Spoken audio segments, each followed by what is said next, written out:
మత్తయి సువార్త 5వ అధ్యాయము 44వ వచనము.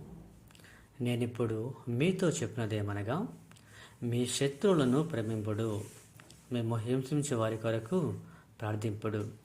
ప్రేమించిన దేవుని బిడ్డలారా, మనం సహజంగా శత్రువులను ప్రేమించము, కానీ వాళ్ళ నాశనాన్ని కోరుకుంటాము. కానీ ఈరోజు యొక్క సువిశేషంలో యేసయ్య ఏమంటున్నారంటే, వాళ్ళ నాశనాన్ని నీవు కోరుకోవద్దు.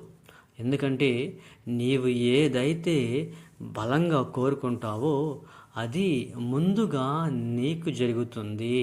అంటే ఒకవేళ నువ్వు వాళ్ళ నాశనాన్ని కోరుకుంటే ముందుగా నీవు నాశనం అయిపోతావు. ఎందుకంటే నువ్వు దాన్ని కోరుకుంటున్నావు కనుక ప్రియమైన దేవుని బిడ్డలారా, నీ శత్రువులను ప్రేమించండి, హింసించు వారి కొరకు ప్రార్థన చేయండి. అప్పుడు నీవు మంచిని కోరుకుంటున్నావు కనుక నీకు కూడాను మంచి జరుగుతున్నదని యేసయ్య మనందరికి చెబుతున్నారు. కనుక మనమందరము ప్రతి ఒక్కరికి మంచి జరగాలని కోరుకుందాము.